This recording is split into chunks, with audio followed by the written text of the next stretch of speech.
Deus tem falado comigo a respeito de Neemias, e ontem, de uma forma muito sobrenatural, muito diferente, Deus ministrou ao nosso coração ali, na vigília ali no Lagomar, e eu quero compartilhar com vocês um pouquinho do que o Senhor tem ministrado na minha vida através dessa palavra. Eu quero ler alguns versículos com vocês, que está em Neemias no capítulo 1. Nós vamos ler o verso de 1 a 4, que diz assim, eu vou ler aqui, amados, porque meu óculos novo chegou, mas eu esqueci em casa. Ô luta que está esse negócio, mas eu vou acostumar. Vamos lá, a partir do versículo 1, Neemias capítulo 1, diz assim, as palavras de Neemias, filho de Acalias, e sucedeu no mês de Quisleu, no ano 20º, estando eu em Suzã, a fortaleza, que veio Anani, um dos meus irmãos, ele e alguns de Judá. Então perguntei-lhes pelos judeus que escaparam e que restaram do cativeiro acerca de Jerusalém.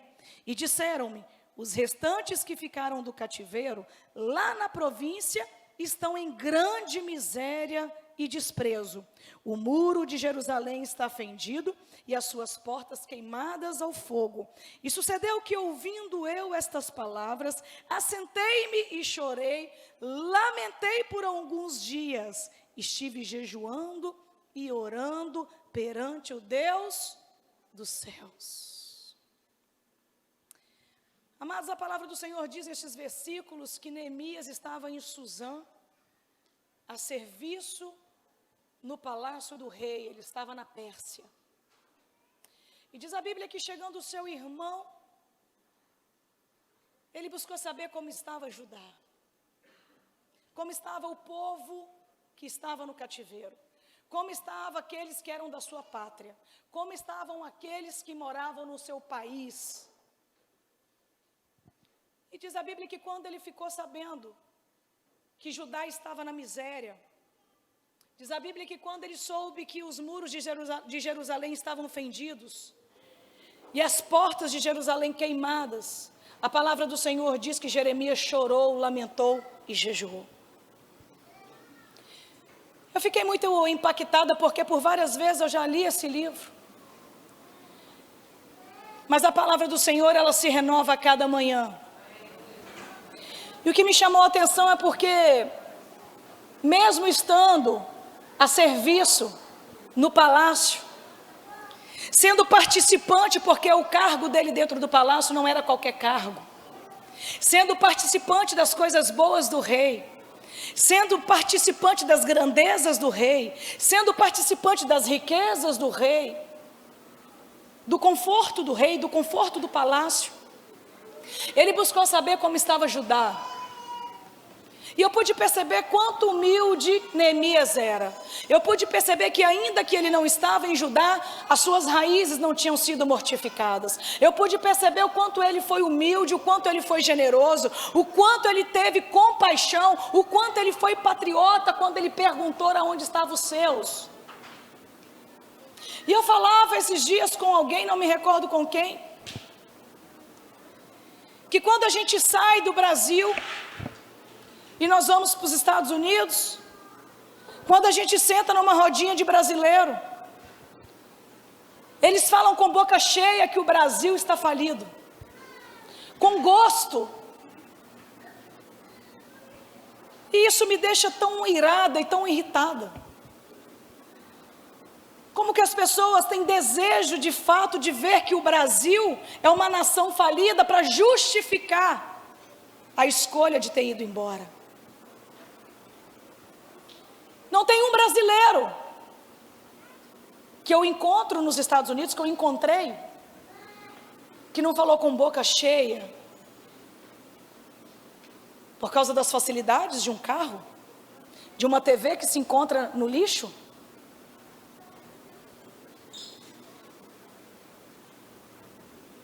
O que nos afasta de Deus não são as coisas más. O que nos afasta de Deus são as coisas boas.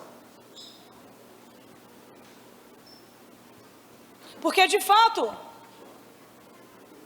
carro lá não se compra, se ganha.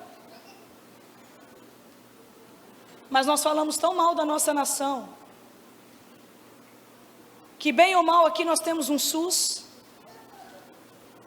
temos um 13º, temos o direito de aposentadoria. Lá fora não tem SUS, lá fora não tem 13º, lá fora não tem aposentadoria.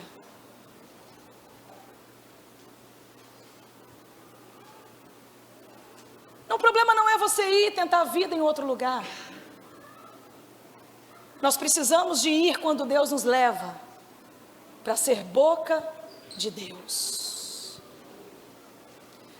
E aonde nós estivermos, nós não podemos esquecer as nossas raízes, de onde saímos. Neemias saiu de Judá. Neemias tinha um alimento na mesa, Neemias estava sentado com o rei, porque essa é a promessa de Deus, 1 Samuel capítulo 2, eis que eu te tiro do pó, e te levo para sentar na mesa de príncipes e princesas. Esta é a promessa para os filhos de Deus. Mas quando Neemias encontrou alguém que poderia dar recado, de como o povo dele estava, de como a nação dele estava, e quando ele ficou sabendo do caos, da miséria, ele chorou, ele jejuou, ele foi até o rei e disse: rei, eu preciso ir até Judá, eu preciso ir restaurar a minha nação, eu preciso reconstruir os muros de Jerusalém, porque Neemias entendia de acordo com a palavra, que não há prosperidade se os muros estiverem destruídos. Não há prosperidade se os muros estiverem destruídos. Neemias capítulo 2, verso 17. Então lhes disse: bem vedes vós a miséria em que estamos, que Jerusalém está assolada, e que as suas portas têm sido queimadas a fogo. Vinde comigo e reedifiquemos o muro de Jerusalém, e não sejamos mais um pobre. Neemias entendia que os muros caídos era sinal de miséria. Porque o que os muros significam, gente? Quem aqui mora numa casa que não tem muro? Se não for dentro de um condomínio fechado, cercado pelo muro. Porque os muros nos protegem. Os muros nos trazem segurança, mais segurança. Muros nos colocam no lugar de intimidade. Muros nos cercam. Muros nos dão o que? Privacidade. Neemias entendeu que Jerusalém estava destruído porque os muros estavam o que? Caídos. E o Senhor nesta noite Ele nos leva a pensar: será que os nossos muros estão de pé? Muitas vezes nós não entendemos porque não conseguimos prosperar. Muitas vezes nós não entendemos porque não conseguimos romper. Quando eu falo de prosperidade, eu não falo apenas de uma vida financeira ajustada. Prosperidade é ausência de necessidade. Prosperidade não é riqueza. Prosperidade é você ter sim o seu salário que vai suprir as suas necessidades. Prosperidade é você estar com o seu casamento alinhado. Prosperidade é a sua família estar alinhada. Prosperidade é você ter alegria nas coisas simples da vida. Prosperidade é você ter sua mesa farta, porque é promessa de Deus: se credes e me ouvides, comereis o melhor da terra. E muitas vezes nós olhamos para o nosso lado, e você olha talvez para o seu carro e fala: esse carro está me dando muito problema, estou gastando rios de dinheiro, não resolve o problema. Você olha para a sua casa, a geladeira queima, mas eu acabei de consertar. Você olha para o ar-condicionado de novo, o problema não é o ar-condicionado, o problema não é a geladeira, o problema não é o seu carro, o problema quais os muros que estão caídos na sua vida. Porque enquanto tiver muros caídos na sua vida, não tem prosperidade. Enquanto tiver muros caídos na sua vida, não tem segurança. Enquanto tiverem muros caídos na sua vida, a sua vida não vai romper. Os muros da santidade têm que estar erguidos em nós. Os muros do amor têm que estar erguidos em nós. Os muros da fraternidade têm que estar erguidos em nós. O muro da compaixão tem que estar erguido em nós. Os muros da humildade têm que estar erguidos em nós. Os muros da lealdade têm que estar erguidos em nós. Quando os muros estiverem erguidos, você vai começar a ver os resultados na sua vida. Quando Neemias enxergou, quando Neemias entendeu qual era o problema que Judá estava passando, diz a palavra do Senhor, Neemias, capítulo 1, versículo 6, diz assim: estejam, pois, atentos os teus ouvidos, os teus olhos abertos, para ouvires a oração do teu servo, que eu hoje faço perante ti, dia e noite, pelos filhos de Israel, os teus servos, e faço confissão pelos pecados dos filhos de Israel, que temos cometido contra ti. Eu e a casa do meu pai, nós temos pecado. Neemias, ele não olhou para ele, que ele estava bem, que ele estava sem pecado, não. Ele olhou para o pecado da nação. Para que uma nação seja curada, tem que haver uma confissão nacional.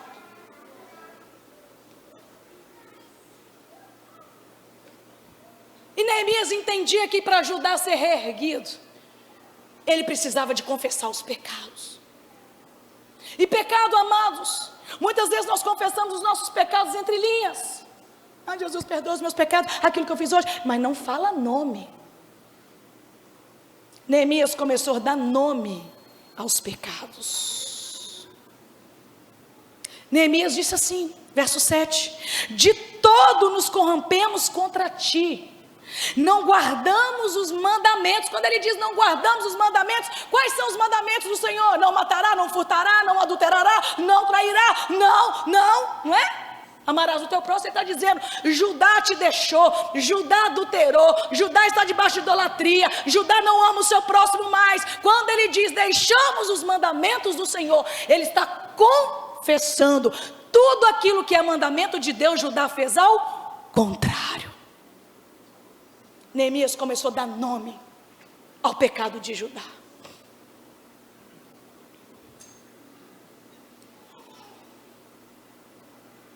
Não guardamos os mandamentos, nem os estatutos, nem os juízos que ordenaste a Moisés, o teu servo. Lembra-te, pois, da palavra que ordenaste a Moisés, o teu servo, dizendo: vós transgredireis e eu vos espalhareis entre os povos. Verso 9: e vós vos convertereis a mim, guardarei os meus mandamentos e cumprireis.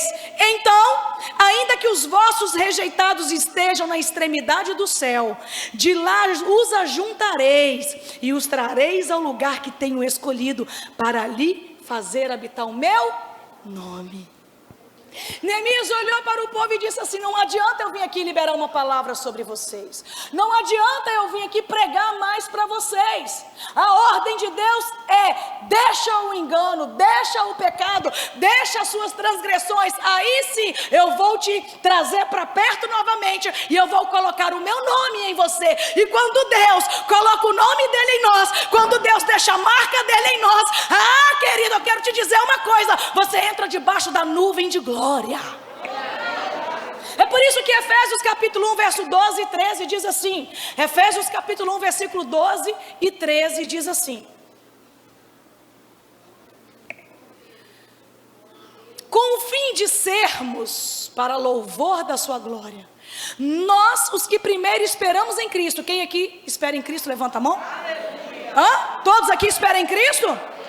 Amém, verso 13, em que também vós estáis, depois que ouvistes a palavra da verdade. Não é o que eu acho, não é o que eu penso, é o que a Bíblia está escrito. Porque do que eu acho, do que eu penso, tem um monte de gente nessa noite. Deus vai nos mandar olhar para dentro de nós e dizer assim: o que eu acho que eu penso tem mudado a minha vida para melhor, o que eu acho que eu penso tem me feito sair do lugar, o que eu acho que o que eu penso tem prosperado em quê? É uma noite que o Senhor nos chama a uma reflexão nessa noite. Porque já não sou eu, mas quem vive, Cristo vive em mim. Então já não é mais o que eu penso, o que Deus pensa.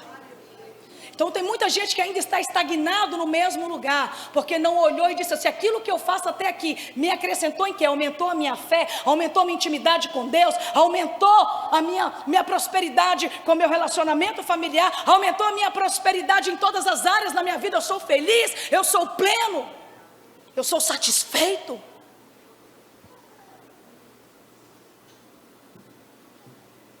O evangelho da vossa salvação, e tendo nele também crido, foste o quê? Selados com o Santo Espírito da promessa. Isso que Neemias está dizendo: se vocês se arrependerem, se vocês voltarem, se vocês deixarem de transgredir, eu te trarei para perto de mim e colocarei no lugar que o meu nome está. Igreja, isso é muito poderoso. Imagina você estar num lugar onde o nome de Deus está. Ah, querido, pode chover canivete, que nenhuma arma forjada contra ti prosperará, nem seta que voa de dia, nem seta que voa de noite. Porque aqueles que habitam a sombra do Onipotente, ao esconderijo do Altíssimo, praga alguma chegará à nossa tenda.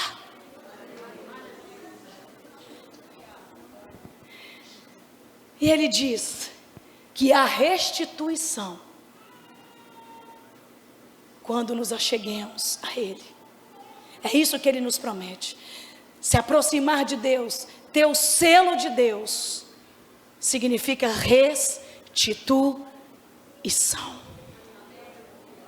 Mas todas as vezes que você levanta para você identificar o que está te afastando de Deus, todas as vezes que você se levanta para identificar aquilo que não agrada em Deus e que está permitindo que essas coisas aconteçam com frequência dentro da sua vida, dentro da sua casa. Eu citei apenas algumas coisas, mas tem N coisas que você possa estar vivendo que eu não sei. Todas as vezes que Deus nos manda olhar para dentro de nós, e todas as vezes que nós nos posicionamos a reconstruir esses muros, os opositores também se levantam. Porque Satanás sabe muito bem qual é o propósito de Deus para a sua vida. Quem era Lúcifer? Querubim ungido, diz a palavra que ele selava tudo que Deus falava. Mas um dia, ele disse: serei maior do que Deus. Oh, prepotência. Ai, Deus falou: é? Abriu a portinha do céu e fala: então seja maior na terra, porque no céu não. E não pensa você que você pode brincar com Satanás. Não subestime o poder de Satanás. Só em nome de Jesus, só Jesus pode vencer o diabo. E ele sabe muito bem quem você é, e ele sabe muito bem quais são as promessas de Deus para a sua vida. Por isso, todas as vezes que você diz acabou, se você decidir hoje acabou, eu não saio, não vou para a lama do pecado mais, não vou me corromper mais, amanhã tem uma bandeja maior do que a de ontem, porque ele não quer te perder. E Neemias sabia muito bem disso. Quando Neemias ele se levantou para dizer: nós vamos reconstruir os muros de Jerusalém, nós vamos reconstruir a vida espiritual de Jerusalém, nós vamos reconstruir o evangelho na vida do povo, nós vamos reconstruir a santidade na vida do povo, nós vamos reconstruir os cristãos novamente que se perderam. Olha o que a palavra do Senhor diz, capítulo 2, verso 9. Então eu fui aos governadores da além do rio, e dei-lhe cartas do rei, e o rei tinha enviado comigo chefes do exército e cavaleiros. O que ouvindo Sambalate, o Horonita, e Tobias, o servo amonita, lhes desagradou com grande desagrado, que alguém viesse a procurar o bem dos filhos de Israel. Sambalate e Tobias ficou irado, porque Neemias se levantou para procurar o bem, fazer o bem ao povo de Jerusalém. A palavra está clara. Todas as vezes que você levantar para fazer o bem, Sambalate e Tobias também vai se levantar na sua vida para te paralisar.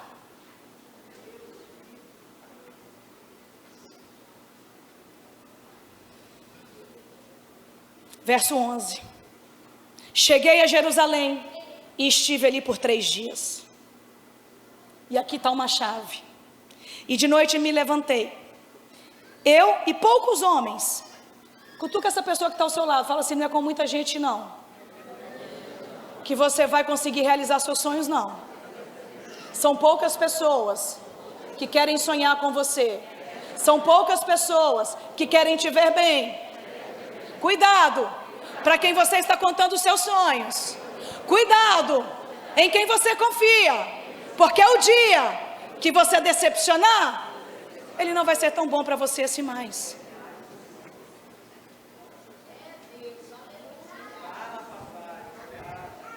E de noite me levantei, eu e poucos homens comigo, e não declarei a ninguém o que o meu Deus me pôs no coração para fazer em Jerusalém.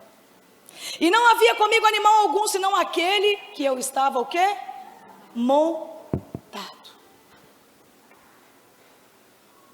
Erga as suas mãos. Fala comigo, sonhe. Com quem? Pode dar direção de como realizar este sonho na sua vida. Neemias disse: eu não posso contar isso a ninguém. Sabe qual foi o grande problema de José? Foi ter contado sonhos para quem não devia ter contado. José era menino, mas José não era bobo. Não é possível que um menino, ele ia pensar que alguém ia acreditar no sonho dele, que os irmãos mais velhos iriam se curvar a ele. Diz a Bíblia que quando José começou a contar os seus sonhos, os irmãos tramaram contra ele. Cutuca mais uma vez essa pessoa que está ao seu lado e fala assim: não se engane. Quem vai te decepcionar é quem você ama.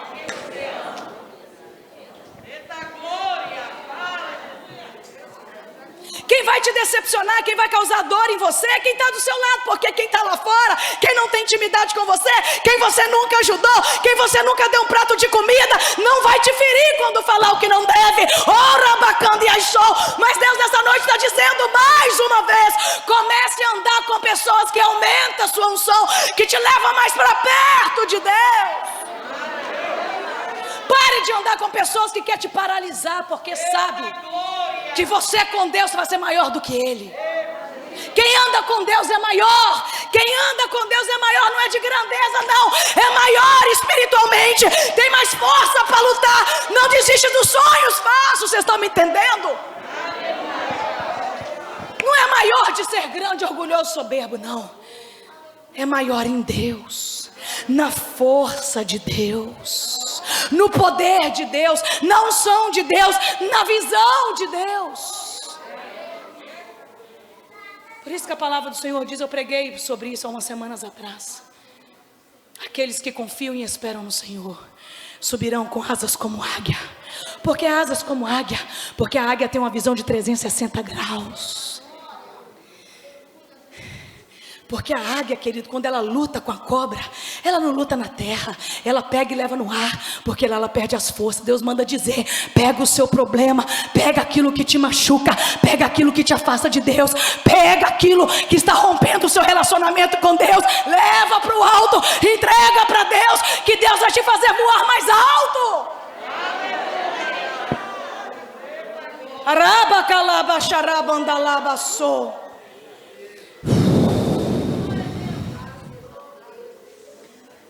E olha o que acontece lá no versículo 19 do capítulo 2. O que ouvindo Sambalate Horonita e Tobias o servo amonita, o que Gesem o arábio zombaram de nós e desprezaram-nos dizendo: o que é isso que fazeis? Tem muita gente que vai rir de você quando você começar a fazer, quando você começar a sonhar. Muitos vão começar a rir de você, muitos vão começar a zombar de você. Quereis rebelar-vos contra o rei? Então lhes respondi, Neemias dizendo, e disse: o Deus dos céus é o que nos fará prosperar. Nós, seus servos, nos levantaremos e edificaremos, mas vós não tendes parte, nem justiça, nem memória, hein? Olha o que Neemias disse. Não Não vão ser vocês, não vai ser eu.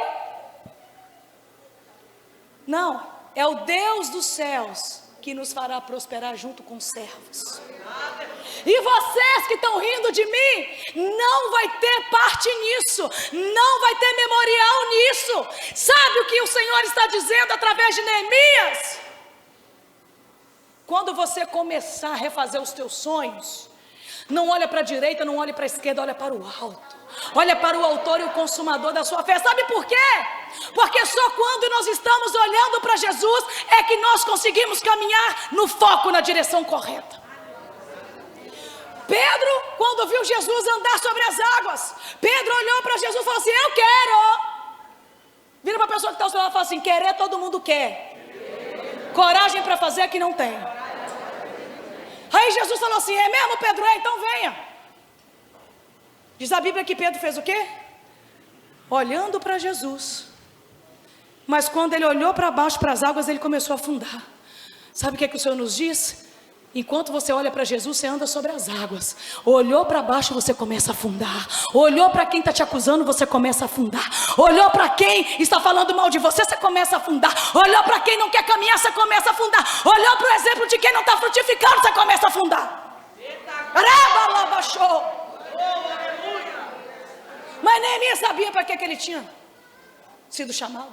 Neemias sabia o que ele ia enfrentar, e ele sabia o que ele tinha que reedificar, porque reedificar a nossa vida espiritual não é fácil.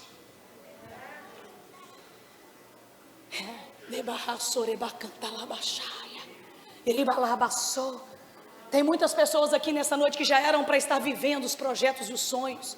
Deus manda dizer: aquela profecia que você recebeu lá atrás não morreu não, quem morreu foi você, quem paralisou foi você. Tem muita gente colocando a vida de Deus, o poder de Deus em jogo aqui nessa noite, porque, me falaram lá atrás, falaram, mas você seguiu o caminho que era para seguir? Deus manda dizer: a promessa está viva, o seu caminho que está do lado oposto.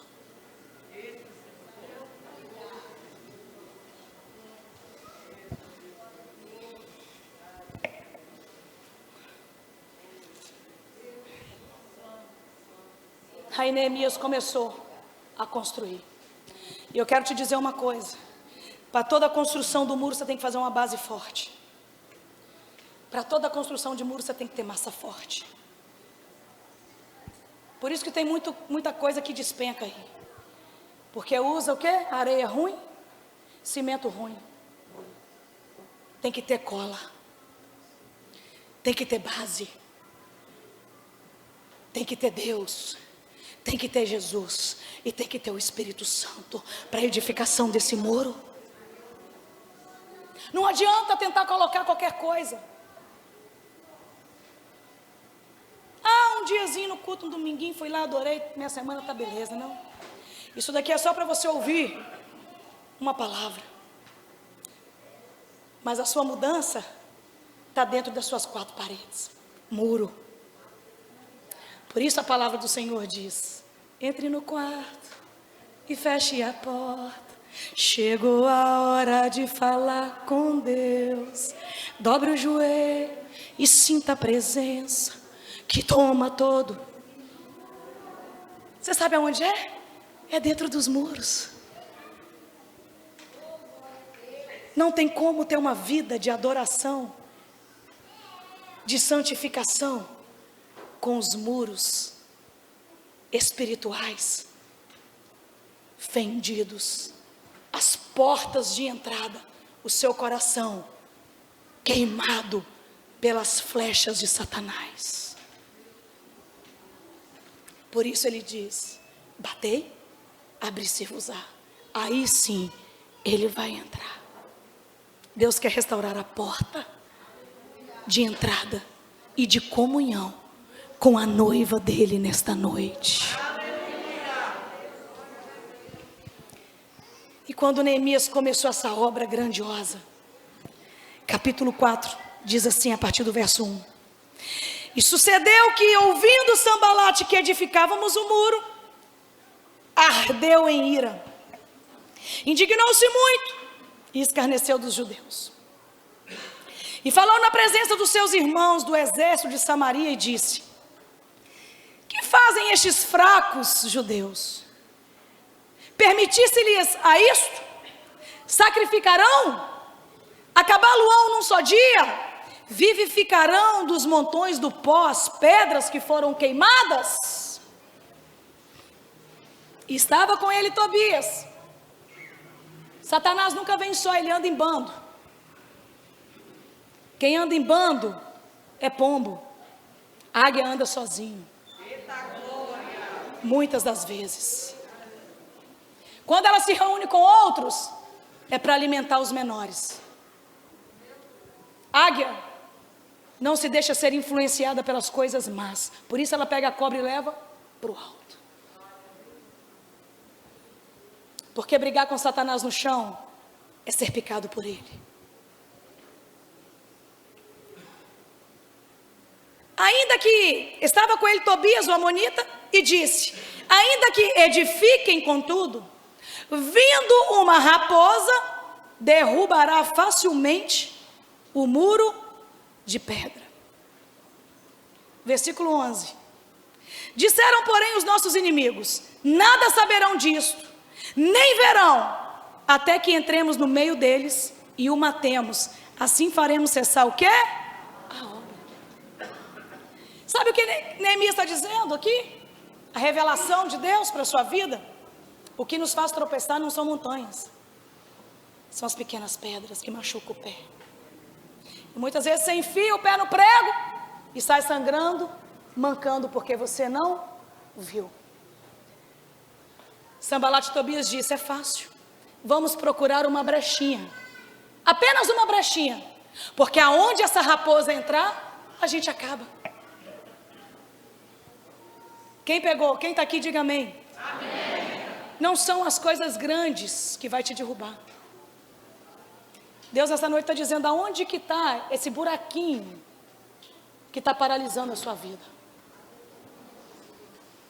Aonde está essa brechinha, esse tijolo mal colocado, que a raposa está entrando, o devorador está entrando, o cortador está entrando, o migrador está entrando, e você não tem conseguido romper.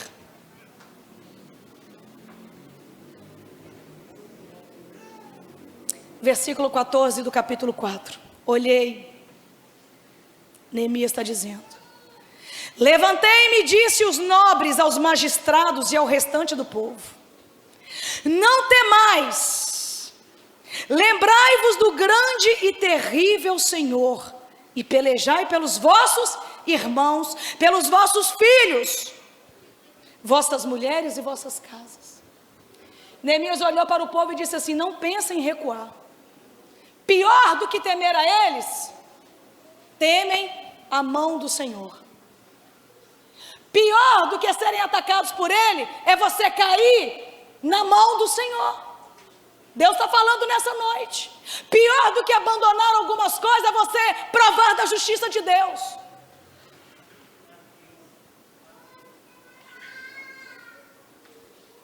E o Senhor está dizendo: não tem medo.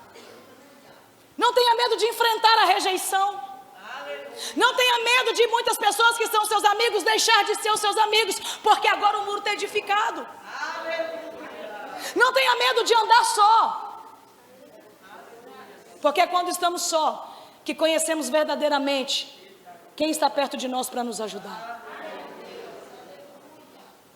Não tenha medo de encarar a realidade. Não tenha medo de ver aquilo que Deus quer te mostrar. Não tenha medo de reconstruir o que é necessário ser reconstruído, porque depois da reconstrução tem uma novidade de vida para você. E nós vamos chegar lá já já. Verso 17, aqui está a chave. Capítulo 4, verso 17. Os que edificavam o muro, os que traziam as cargas, os que carregavam cada um das mãos vazia na obra.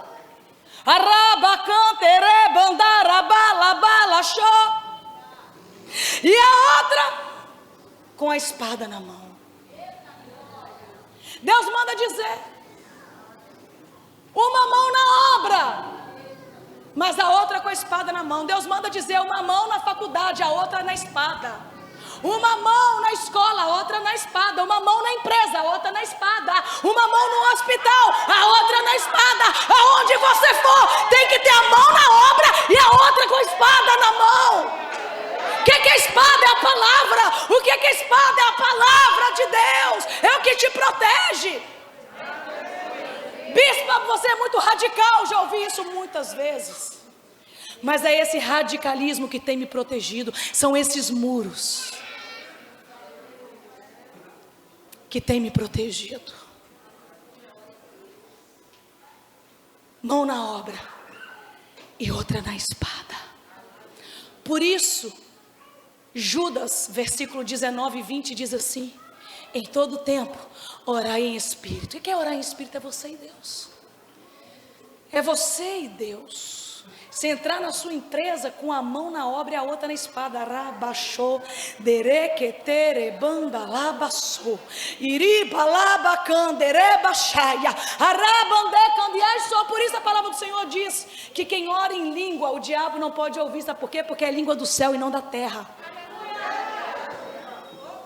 A Bíblia diz que edifica você e Deus. Tem coisas que nem anjo pode ouvir. Porque o diabo está ao nosso redor e ao nosso derredor, buscando a quem possa tragar.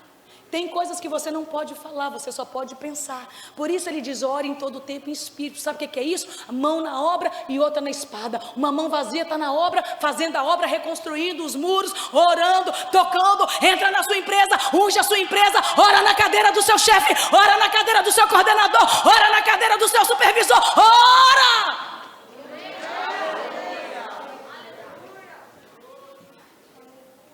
E a outra na espada. Toda a perseguição está sendo hoje cortada. Agora em nome de Jesus vai cair tudo que me persegue. Vocês estão entendendo? Vocês estão entendendo? Mão na obra e a outra na espada. Deus vai renovar aqui instrumentos poderosos nessa noite. Deus vai fazer muito vaso novo aqui nessa noite. Capítulo 6, versículo 15. Capítulo 6, verso 15. Acabou-se, pois, o muro aos 25 de Elul, em 52 dias. E sucedeu que, ouvindo todos os nossos inimigos, todos os gentios que havia em redor de nós temeram, e sentiram-se o quê? Humilhados, porque reconheceram que Deus fizera esta obra. Por onde você for, vão ter que ver Deus brilhando em você. Mas não é porque eu fiz, porque eu estudei.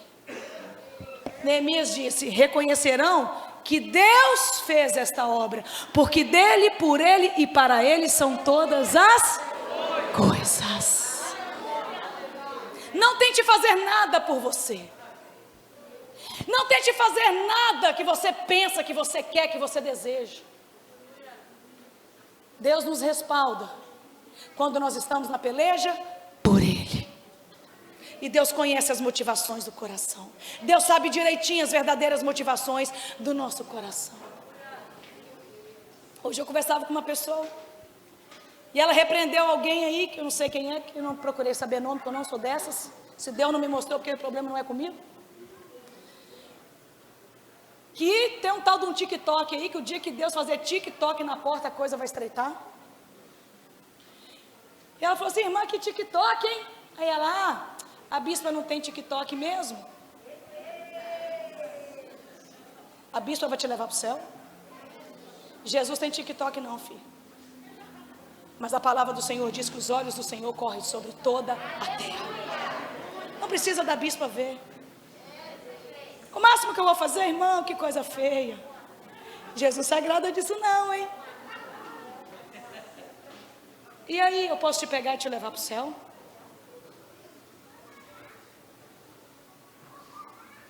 Tem muita gente construindo para o homem ver e não para Deus ver.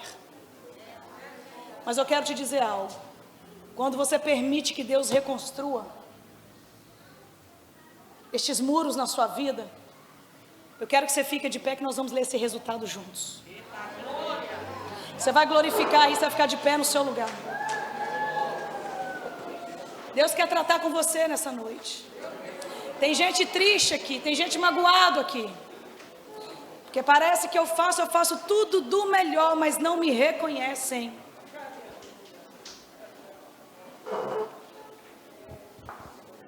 Os levitas. Nós vamos ler Neemias capítulo 8, nós vamos ler o verso 6, anota aí. Verso 6, verso 9, 10, 11, 12, 13 e 14.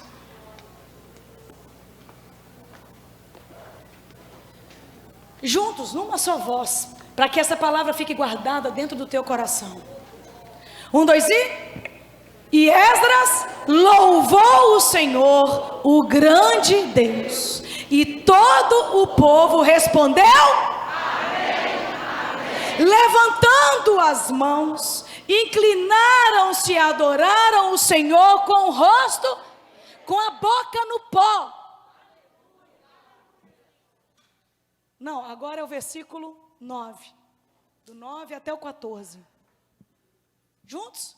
E Neemias, que era de Tirsata, e o sacerdote Esdra, o escriba, os levitas que ensinavam ao povo, disseram a todo o povo: este dia é consagrado ao Senhor, o vosso Deus, pelo que não vos lamenteis, não choreis, porque todo o povo que chorava, ouvindo as palavras da lei. Disse-lhes mais: ide, comei as gorduras, bebei as doçuras, e enviais porções ao que não tem, porque com Deus é assim: quando o muro está edificado, você não pede emprestado, você vai emprestar, porque com Deus é assim, não te falta, vai sobrar para você levar. E diz assim, preparando para si, porque esse dia está marcado, esse dia é consagrado ao Senhor, esse dia é dia de mudança na sua vida, esse dia é dia que Deus vai edificar os muros caídos. Esse dia é consagrado ao nosso Senhor, portanto não vos entristeçais, mas alegrei-vos. Sabe por quê? Porque a alegria do Senhor é a sua força. E os levitas fizeram calar todo o povo, dizendo: calai-vos, porque este dia é santo, por isso não vos. 12, juntos então, todo o povo se foi a comer, a beber porções e fazer grande festa, porque entenderam. Verso 13: e no dia seguinte ajuntaram-se os cabeças dos pais de todo o povo, os sacerdotes, os levitas, Esdras, os escribas, e isso atentaram nas palavras. Verso 14: e acharam escrito na lei que o Senhor ordenara pelo ministério de Moisés, que os filhos de Israel habitassem cabanas na solenidade da festa no 7º mês. 15: assim publicaram e fizeram passar pregão por todas as suas cidades em Jerusalém. Assim nós, boca profética de Deus, a partir de amanhã vamos começar a fazer pregão em Macaé. Vamos dizer: Deus mudou a minha vida, Deus restaurou a minha vida, tem um Deus de Israel que eu sirvo, um Deus poderoso que não me permite perder essa batalha. Saí ao monte e trazei ramos de oliveira, ramos de zambujeiros e ramos de murtas, ramos de palmeira e ramos de árvores espessas, para fazer as cabanas, como está o quê? Escrito. 16: saiu, pois, o povo de tudo trouxeram e fizeram para si cabanas, cada um no seu terraço e nos seus pátios, e nos átrios da casa de Deus, e na praça da porta das águas, e na praça da porta de Efraim. 17: e toda a congregação dos que voltaram do cativeiro porque nunca fizeram assim os filhos de Israel, desde os dias de Josué, filho de Num, até aquele dia, e houve uma grande alegria. Pode apagar as luzes.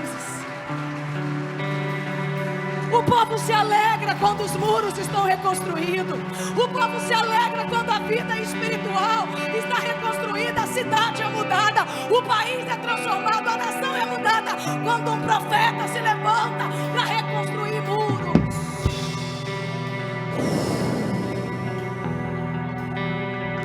Oh Espírito Santo. Só o Senhor pode mudar a nossa história. Só o Senhor pode mudar a nossa história.